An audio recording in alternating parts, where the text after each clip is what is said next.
સુરતમાંથી પસાર થતી તાપી નદી પર રાંદેર સિંગણપોર વચ્ચે બનાવવામાં આવેલો કોઝવે ચોમાસાની સિઝનમાં પહેલીવાર ઓવરફ્લો થયો છે. કોઝવે ઓવરફ્લો થતા વાહન વ્યવહાર માટે બંધ કરવામાં આવ્યો છે. દક્ષિણ ગુજરાતમાં સતત ત્રીજા દિવસે ભારે વરસાદ વરસી રહ્યો છે, જેને લઈ તાપી નદીમાં પાણીની આવક થઈ છે. તાપી નદીમાં પાણીની આવક વધતા સોમવારે મળસ્કે 3 વાગ્યે કોઝવેએ 6 મીટરને ભયજનક સપાટી વટાવી હતી, જેથી પાલિકાએ મધરાત્રેથી જ કોઝવે બંધ કરી દીધો હતો. 30 જૂને કોઝવેની સપાટી 4.95 મીટર હતી, જે 24 કલાકમાં 1.5 મીટર વધી ગઈ હતી. કોઝવે બંધ કરાયાના 12 કલાકમાં સપાટી 1.44 ફૂટ વધી ઓવરફ્લો થયો હતો. હાલ કોઝવે ઓવરફ્લો થતા વાહન વ્યવહાર માટે કોઝવે બંધ કરાયો છે. તો પહેલા જ વરસાદમાં કોઝવે ઓવરફ્લો થતા નયનરમ્ય દ્રશ્યો જોવા મળ્યા હતા.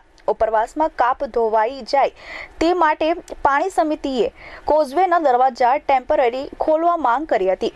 ગયા વર્ષે 28 જૂને કોઝવે બંધ કરાયો હતો, જે 18 ઓગસ્ટ સુધી બંધ રાખી લેવલ ઘટતા ખુલ્લો મુકાયો હતો. જોકે 9 સપ્ટેમ્બર ફરી બંધ કરી 9 ઓક્ટોબર સુધી બંધ રાખવો પડ્યો હતો.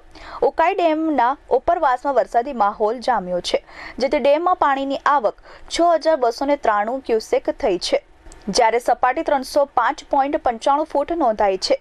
800 ક્યુસેક ડિસ્ચાર્જ છે. હથનોર ડેમની સપાટી 210 મીટરે છે. 1900 ક્યુસેક પાણી છોડાયું હતું. Bureau report S24 news, Surat.